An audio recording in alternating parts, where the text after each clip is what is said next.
We were right. Oda just confirmed Shanks' legendary battle against Loki, which made him the 4th Yonko of the current One Piece world. Say that again? Yeah, there have been multiple, as it is also revealed that the world has been destroyed twice already and reborn. Oh yeah, Imu might also possess a Nika fruit. What? But back in the Giants party, Ja Rule... Ja Rule, bro. It's Ja Rule.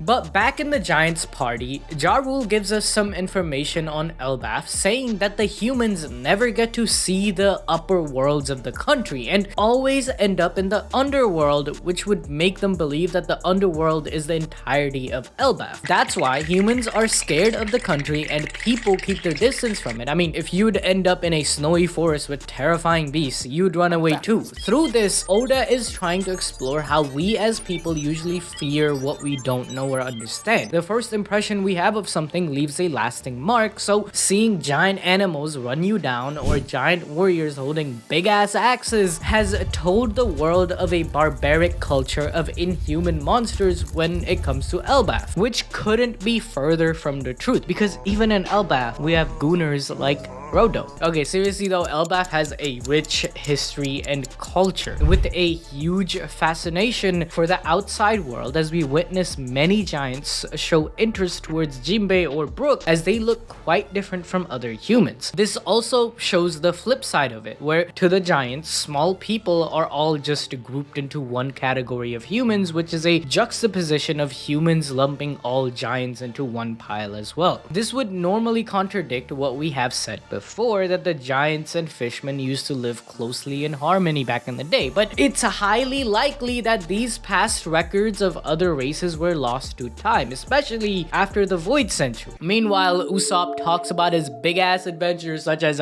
you guys remember when Usopp single-handedly defeated Oars in Thriller Bark? That arc was peak, man. Usopp with his Gear 5 is a beast of his own, that he could slay a legend like Oars. Then we see Rodo again, who got beaten to a pulp by Jerd and is made to apologize to the entire crew. Everyone forgives him except Zoro. Wait, what colored skin does he have? Hold up. Rodo One Piece.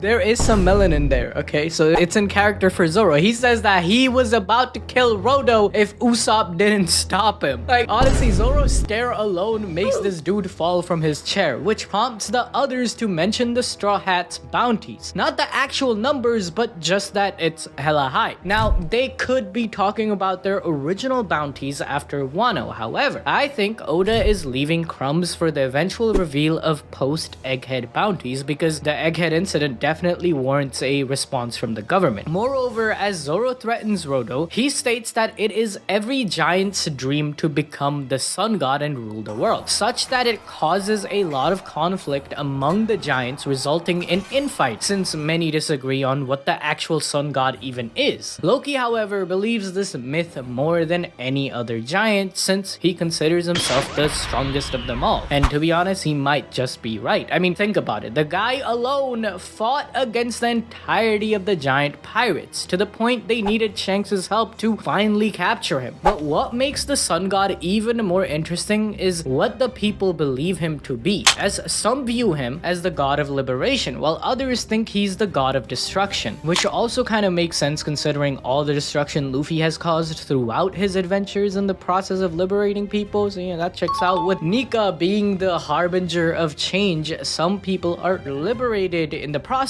others are destroyed. To free prisoners, you have to destroy the guards, right? Meaning both can be true at the same time. However, Ja Rule gives further light into why there is a confusion on what Nika represents through the Elbaf myth called Harley, which no one knows how to translate properly due to its ancient nature. So there are multiple interpretations of it, and according to this myth, the world has been destroyed twice already. We may already know when one of these catastrophes took place, that being during the the Void Century, as Vegapunk also revealed the same thing, that the world has been submerged into the ocean and what we have right now is just the tip of the iceberg. And with everyone making their move and the ancient weapons being targeted by various factors, it's possible the third major catastrophe isn't that far off. Maybe the final war would introduce this event where Luffy and his allies would have to put a stop to this catastrophe. Also, the Void Century was definitely the last time this destruction happened, because for it to happen, Nika needs to be there. And we know that the Nika fruit hasn't been wielded by another since the time of Joyboy. What about the first time the world was destroyed? Well, this must have happened way before Joyboy's time, likely during the Age of Heaven. This era happened over 1500 years ago. We learn of this time when Robin was reading the poneglyphs in Alabasta. I theorize that the Age of Heaven started when all the different races we see in the One Piece planet evacuated their moons. After all, if I saw hundreds of those winged creatures descending from the sky, some of them even having halos, then I'd probably think they were from heaven as well. Hence the name of the era being called the Age of Heaven. Not only that, but the Lunarians used to be known as a kingdom of gods which existed on the Red Line before Marishua was constructed. The people from the moon found new homes on either the Red Line or on the Sky Islands, and just like Luffy had, the humanity below them would see their shadows and think of them as deities existing above them, and so the era became known as the Age of Heaven. This would be that world-changing event, right, where the old planet way of its native races was destroyed and a new influx of moon culture and races was thrust upon the planet. After this era came the Age of the Sea Circle, which the current calendar of One Piece is based on over 1500 years ago, which fits perfectly with around the 700 to 800 year cycle the world seems to change in. Ja Rule continues revealing more as we see the original Sun God Nika silhouette, who has long curly white hair along with white clouds floating around the head, similar to Luffy's Gear 5 look. This version of Nika isn't the same as the Nika we are familiar with though, as his clothing seems to be a loincloth similar to what the ancient Greeks used to wear. Plus, bro has a shield while we have only ever seen Nika wielding a spear before. Looking at this discrepancy, there might be a link to ancient Mayan mythology here, which could mean that Imu also has a Nika fruit. Man, shut your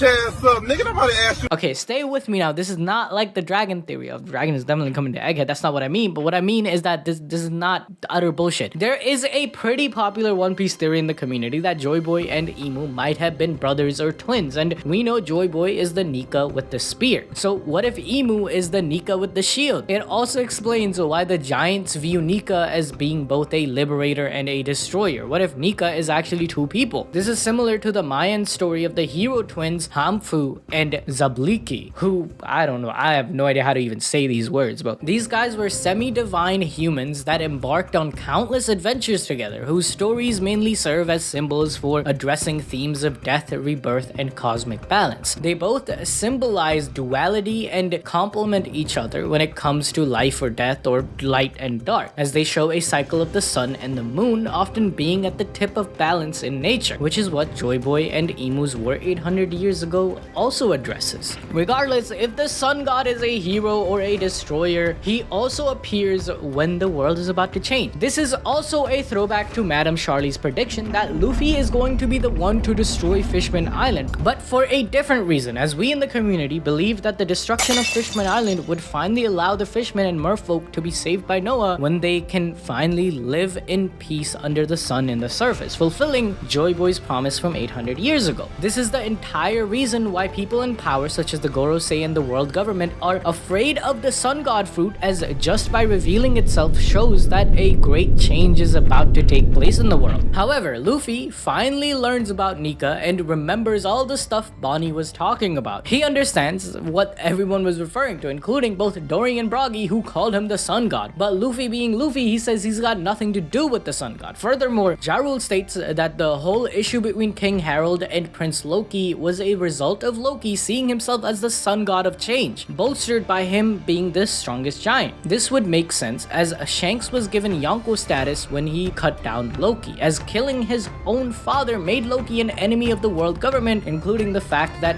he loudly claims that he is Nika. Just like how after Luffy defeated the strongest Oni to become a Yonko, Shanks too defeated the strongest giant Loki. While Luffy liberated Wano, becoming its new protector, Shanks did the same for Elbaf 6 years ago, becoming its chief. This man Loki was a one-man menace, but like bruh's at the age of 10, which for a giant is literally like infancy, took over the underworld. However, Shanks choosing to spare Loki also speaks to his character, because if Loki did murder his father and had malicious intent, the red-haired pirates aren't the type to spare people like that. In like the first time we literally see them, Lucky Roo like shoots a man. Like, what else you want to see? So there has to be a misunderstanding here. Even Luffy's special people radar doesn't agree with this categorization of Loki as a villain, asking if Loki was a good person. Ja Rule says that Loki was a cursed child who only brought misfortune to his family, as shortly after his birth, the lucky horse of Elbaf died. Then, in the same year, Big Mom went on a rampage in Elbaf, killing the legendary warrior Ja Rule. While after that, various natural disasters took place on the island. It doesn't end there though, as even Loki's own mother, the Queen of Elbaf, tragically died as well. Now, all of this could just be coincidence, and Loki has been carrying all of this death and being categorized as the doom of Elbaf upon his head, causing him to repeatedly lash out. Since birth, bro has been misunderstood basically. Luffy likely agrees with this analysis of Loki, as he is unfazed with all of this. All he heard was blah blah blah blah Shanks, blah blah blah blah Shanks. My guy is hella excited to hear his mentor's name as Zoro continues to observe Luffy, noticing that something seemed off about his captain. Because of this, he confronts Luffy, who tells him about his meetup with Loki. Zoro, being the vice captain, warns Luffy to not trust the word of a Kingslayer, but Luffy is unmoved because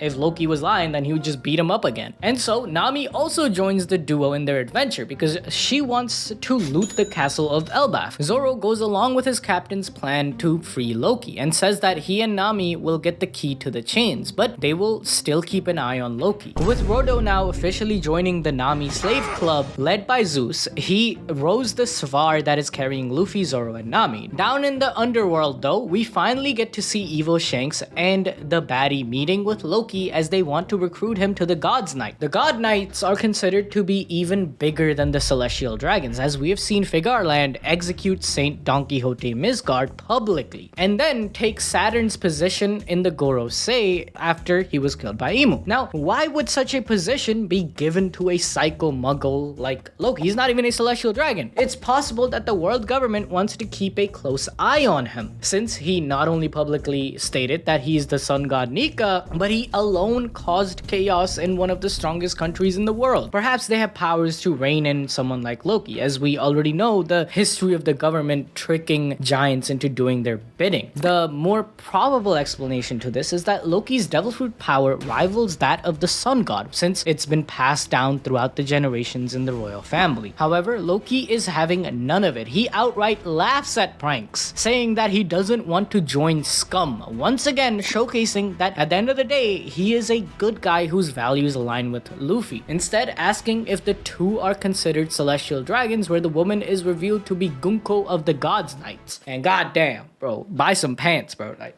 are they not paying you enough? Like, just an observation, just an observation. I'm not saying like you don't look bad, but like put on some pants. We also witness her powers as she transforms her blazer sleeves into bandages that she can control freely. Yup, she probably ate the bandage fruit, or a mythical mummy variant of a human fruit. Gunko instantly threatens to kill Loki, but evil Shanks stops her while a giant wolf appears from behind. Loki commands the wolf to eat Gunko, but she uses her bandages to strangle the wolf and hangs it in mid-air. Like, this is some insane power. Here we also get to see that Loki considers the wolf and other animals his friends. It's more likely that no one in Elbaf understood Loki and he felt alone, instead choosing to become friends with animals. Seeing that Loki was affected by this, evil Shanks threatens Loki that they would kill the wolf if he doesn't change his mind to join the God's Knights. However, being a psycho from a warrior race, Loki is a little loco, guys. He would instead accept the death of his his friend if it means his warrior pride is intact. The wolf understands this too, so it's fine. Remember that the giants are inspired by Vikings from the real world, who believed that death is not a bad thing, that dying in battle is the greatest honor one can have, which would eventually lead the soul to Valhalla among the gods. By making his peace with the death of his wolf friend, Loki says that a warrior doesn't lose his calm in the face of death. He had made his mind that he would swallow his rage and destroy the entire world. However, with Luffy, Nami, and Zoro, who are some of the strongest Straw Hats, 5-Anji is busy with the giant baddies, he couldn't be bothered. Loki will be freed by Luffy and we will get an epic fight against the Gods Knights. You heard it here. Honestly, I think every time Loki says destroy the world, we need to replace it with change, because that's kind of what it ultimately means. But I have something I mean to reveal too. Look at Yonko, okay? Does she not look similar to someone we know? Someone from the Revolutionary Army. Yep, she looks very similar to Koala, which is another piece of evidence that Koala alongside Monkey Deadbeat Dragon— Shut up, bitch! Okay, that's uncalled for, bro. Let me speak. You know, Dragon is the strong— Get out of here. Get out of here, man. Alright, but it's your guys' loss, man. I have this whole banger theory planned out for the next 10 minutes, but just like the Celestial Dragons, you have taken away my right to speak. Whatever. Watch this video about the goat instead. Dragon is coming to Elbaf. I swear to God, he's coming to Elbaf.